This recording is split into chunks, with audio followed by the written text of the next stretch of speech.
একটি মেয়ের গর্ভের সন্তানের 3 মাস হওয়ার আগেই গর্ভের বাচ্চা নষ্ট করে ফেলে, তাহলে কি সে গুনাহগার হবে? আমি একজনের কাছ থেকে কিছু টাকা ধার নিয়েছিলাম, তার সাথে আমার যোগাযোগ নেই, যোগাযোগ কোনোভাবেই আর করা সম্ভব নয়। এখন আমি কি করতে পারি? নামাজে সিজদা করতে গেলে ছোট বাচ্চা সিজদার জায়গায় বসে থাকলে কোথায় সিজদা দিব? মেয়েদের মাসের একটা নির্দিষ্ট সময় নামাজ পড়তে হয় না, ওই সময় কি নখে নীল পালিশ লাগাতে পারবে? আমার ভাতিজা আমাকে ছোট আব্বু বলে ডাকে, এতে কোনো সমস্যা হবে কিনা? পরিবারের সদস্যদের সঙ্গে শান্তি বজায় রাখার জন্য ছোট ছোট মিথ্যা বলা যাবে কিনা? ফরজ নামাজ শেষে বৈঠকে দুরূদ শরীফ পড়া শেষ করার পূর্বেই ইমাম সালাম ফিরিয়ে ফেললেন, সেক্ষেত্রে আমার করণীয় কি? কেউ যদি ঢিলা কুলুপ না করে ওযু করে তাহলে কি তার ওযু হবে? প্রশ্ন উত্তর দেওয়ার আলোকিত ভবনে আমরা প্রবেশ করি। আরফাত ফারজান আপনি লিখেছেন, স্বামীর সামনে টিপ লাগালে গুনাহ হবে কি? সৌন্দর্য বর্ধনের জন্য লাগাতে পারেন, কোনো অসুবিধা নেই, সেটি জায়েজ আছে। এরপরে MRS আপনি লিখেছেন, মেয়েদের মাসের একটা নির্দিষ্ট সময় নামাজ পড়তে হয় না, ওই সময় কি নখে নীল পালিশ লাগাতে পারবে? হ্যাঁ, ওই সময় নখে নীল পালিশ লাগাতে পারেন। মাসিকের সময়তে যেহেতু আপনার সালাত নেই, অতএব নেল পালিশ আপনি ব্যবহার করলেন, আপনার ওযু করার প্রয়োজনীয়তা নেই, আপনি এটা করতে পারেন। এরপর যখন পবিত্র হবেন তখন আপনি সেখান থেকে নেল পালিশ গুলোকে রিমুভ করে আপনি ওযু করে নামাজ পড়লেন, এটা জায়েজ আছে, কোনো অসুবিধা নেই।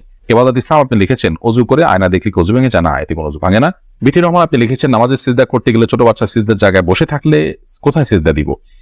সেক্ষেত্রে একটু ডানে বামে আপনি সরে সিজদা করতে পারেন, তাতে কোনো অসুবিধা হবে না। একটু এক কদম ডানে সরে গেলেন বা এক কদম বামে সরে গেলেন কিংবা এক কদম পেছে সরে গেলেন, কোনো অসুবিধা নেই। আর যদি কোনোই জায়গা না থাকে তাহলে এক হাতে আলতো করে বাচ্চাকে একটু সরিয়ে তারপর আপনি সিজদা করতে পারেন, কোনো অসুবিধা নেই। এরপরে চামেলি খাতুন আপনি লিখেছেন, পরিবারের সদস্যদের সঙ্গে শান্তি বজায় রাখার জন্য ছোট ছোট মিথ্যা বলা যাবে কিনা? ছোট ছোট মিথ্যা আর বড় বড় মিথ্যা, মিথ্যা সর্বাবস্থায় ঘৃণিত এবং জঘন্য অপরাধ, এটি মৌলিকভাবে করা যাবে না। তবে দুজনের মধ্যকার বিবাদ মেটাবার জন্য যদি মিথ্যা বলতে হয়, একজনের কাছে গিয়ে অন্যজনের ব্যাপারে ইতিবাচক কথা, এমন কোনো কথা বলা যাতে করে তাদের মধ্যে সম্পর্কটা জোড়া লাগে, তো সেটাকে শরিয়া জায়েজ রেখেছে।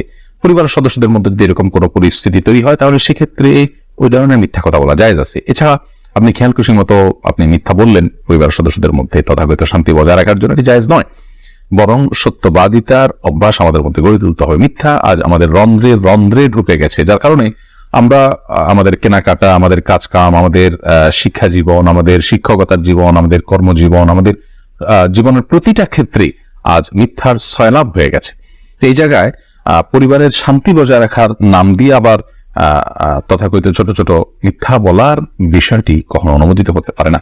আব্দুল করিম পাটোয়ারি লিখেছেন, ফরজ নামাজ শেষে বৈঠকে দুরূদ শরীফ পড়া শেষ করার পূর্বেই ইমাম সালাম ফিরিয়ে ফেললেন, সেক্ষেত্রে আমার করণীয় কি? ফরজ নামাজের শেষ বৈঠকে ইমাম আপনার দুরূদ শেষ করার আগে যদি সালাম ফিরিয়ে ফেলেন তাহলে আপনি খুব দ্রুততার সাথে দুরূদ শেষ করবেন। আর যদি দুরূদ শেষ করতে অনেক দেরি হয় তাহলে সেক্ষেত্রে কোনো একটা স্টেশনে দাঁড়িয়ে সালাম ফিরিয়ে ফেলবেন, আপনার সালাত হয়ে যাবে ইনশাআল্লাহ। অর্থাৎ যে কোনো একটা জায়গায় অর্থবহ হয়, যেমন আল্লাহুম্মা সাল্লি আলা মুহাম্মাদ ওয়া আলা আলি মুহাম্মাদ শেষ করলেন, পরে আপনি সালাম ফিরিয়ে ফেললেন, কারণ এখানে একটা অর্থবহ বাক্য হয়ে গেল। আর যদি শেষের দিকে থাকেন তাহলে দ্রুততার সাথে শেষ করে তারপর আপনি সালাম ফিরিয়ে ফেলবেন।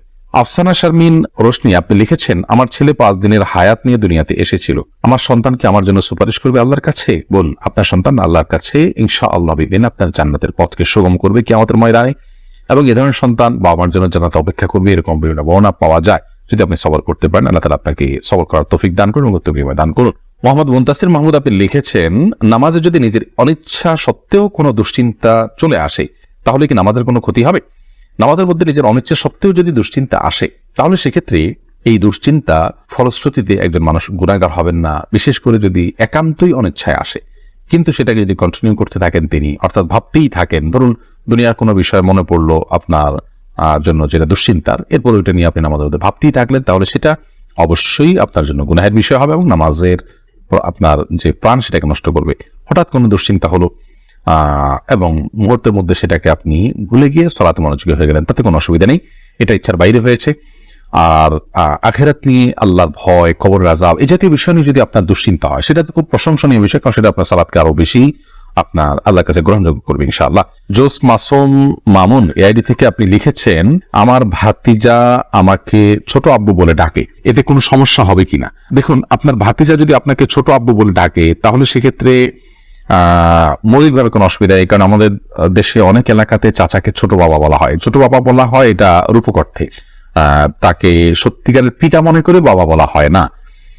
মানে আম্মুর রাজুল ইসলাম ওয়াবি, একজন কারোর চাচা তার বাবার মতোই অনেকটা শ্রদ্ধার জায়গা থেকে এবং অন্য অনেক দিক থেকে সেই জায়গা থেকে তাকে ছোট আব্বু বলার যে প্রচলন আছে, এই প্রচলনটা আপনার রূপক অর্থে বলা হয় সেই অর্থেই প্রচলনটা আছে, যার কারণে এটাতে আপনার বাপ নয় তাকে বাপ ডাকার যে অপরাধ, সে অপরাধ বা সে গুনাহ এখানে হবে না, কারণ ওই উদ্দেশ্যে কেউ বলেও না এবং বাবা হিসেবে গণ্য করে না। হাবিব রাজ আপনি লিখেছেন, আমার মামাতো বোন আমার বয়সে 5 মাসের বড়, আমি কি তাকে বিয়ে করতে পারবো? দেখুন, যিনি বয়সে বড় তার সাথে বিবাহ বন্ধনে আবদ্ধ হওয়া মৌলিকভাবে জায়েজ আছে, এটি কোনো নাজায়েজ বা হারাম কোনো বিষয় নয়। আমাদের সমাজে এটাকে দোষণীয় মনে করা হয়, সেটা আমাদের সমাজের দোষ বলতে পারেন। শরিয়াত এটাকে যাকে আপনার নিষিদ্ধ করেনি, বিধায় বয়সে বড়র সাথে বিবাহ বন্ধনে আবদ্ধ হতে পারে। বিশেষ করে নবী করিম সাল্লাল্লাহু আলাইহি সাল্লাম তিনি নিজেও খাদিজা রাদিয়াল্লাহু তাআলা আনহাকে বিয়ে করেছেন, তখন খাদিজা রাদিয়াল্লাহু তাআলা আনহার বয়স তার চাইতে বেশি ছিল। এখান থেকে বোঝা যায় নিজের চাইতে বয়সে বড় কাউকে বিয়ে করাটা শরিয়ার দৃষ্টিকোণ থেকে মৌলিকভাবে অনুমোদিত। এটাকে দোষণীয় মনে করাটা বরং দোষের বিষয়। আমাদের শরিয়াতে এত ফ্লেক্সিবল রেখেছে বিষয়গুলোতে, অথচ আমরা সেগুলোকে অনেক বেশি আপনার সংকুচিত করে ফেলছি, এবং যার ফলশ্রুতিতে নানা রকমের অপরাধ প্রবণতা কিন্তু আমাদের সমাজে বেড়ে চলেছে। শারমিন আক্তার আপনি লিখেছেন, আমি একজনের কাছ থেকে কিছু টাকা ধার নিয়েছিলাম, তার সাথে আমার যোগাযোগ নেই, যোগাযোগ কোনোভাবেই আর করা সম্ভব নয়, এখন আমি কি করতে পারি? আপনি যদি তার সাথে যোগাযোগের কোনো সুযোগ না থাকে এবং যোগাযোগের কোনো সম্ভাবনা না থাকে, তাহলে সেক্ষেত্রে ওই টাকাটা কোনো গরিব দুঃখীকে দান করে দিবেন তার তরফ থেকে, অর্থাৎ তার তরফ থেকেই ডোনেশন করে দিলেন, দান করে দিলেন, সবটা তার আমল নামায় যুক্ত হলেন, মাধ্যমে ইনশাআল্লাহ আপনি দায়মুক্ত হওয়ার চেষ্টা করতে পারেন। তারিমা আপনি লিখেছে, আমি প্রেম করে বিয়ে করেছি, হারাম সম্পর্ক করেছি, এখন কি করলে আল্লাহ আমার সংসার জীবনকে সুখের করবে? কোনো উপায় আছে কি? আমাদের 2 দিন পর পর ছোট ছোট বিষয় নিয়ে অনেক ঝগড়া হয়, এখন আমরা কেউ কাউকে সহ্য করতে পারি না, এখন কি করলে আল্লাহ আমাদের শান্তি দিবেন? প্লিজ জানাবেন। বোন তারিমা, আপনারা আল্লাহর কাছে আগের কৃতকর্মের জন্য লজ্জিত হয়ে ধন্যজন ক্ষমা চাইবেন, চোখে পানি ফেলে মাপ চাইবেন যে আল্লাহ আমাদের অন্যায়ের জন্য আপনি মাফ করেন, লজ্জিত থাকবেন। এর পাশাপাশি সুখী দাম্পত্য জীবনের জন্য আল্লাহর কাছে বিশেষভাবে দোয়া করবেন, সেই সাথে সুখী দাম্পত্যের জন্য যে আমলগুলো আছে সেগুলো করবেন, সবর এটার কসরত করবেন, যে ধৈর্য ধরে ধৈর্যের পাহাড় হওয়ার চেষ্টা করবেন, ইনশাআল্লাহ আল্লাহ তাআলা আপনাদেরকে সুখী করবেন। এ বিষয়ে আমাদের অনেকগুলো পরামর্শমূলক ভিডিও আছে, সেগুলো শুনতে পারেন। এমনি আলামিন লিখেছেন, কেউ যদি ঢিলা কুলুপ না করে অজু করে তাহলে কি তার অজু হবে? যদি পেশাবের পর পানি ব্যবহার করেন, তারপর আর পানি ফোঁটা পেশাব ফোঁটা না বাইর হয়, অজু হয়ে যাবে, ঢিলা করা তার জন্য ফরজ ওয়াজিব নয়।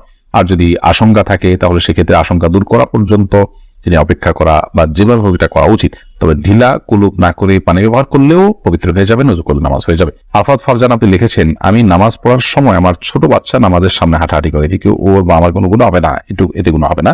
মাইদুল ইসলাম সুবর্ণ আপনি লিখেছেন, একটি মেয়ের গর্ভের সন্তানের 3 মাস হওয়ার আগেই গর্ভের বাচ্চা নষ্ট করে ফেলে, তাহলে কি সে গুনাহগার হবে?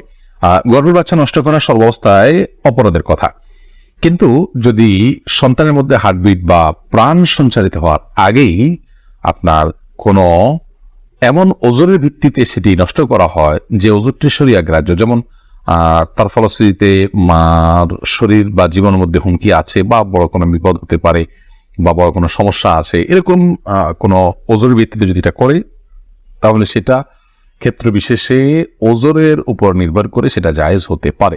আর এমনিতে মনে চাইলো আর সন্তান নষ্ট করে ফেললো সামান্য ঠুনকো অজুহাতের ভিত্তিতে, এটি জায়েজ হবে না, এর ফলশ্রুতিতে মানুষ গুনাহগার হবে।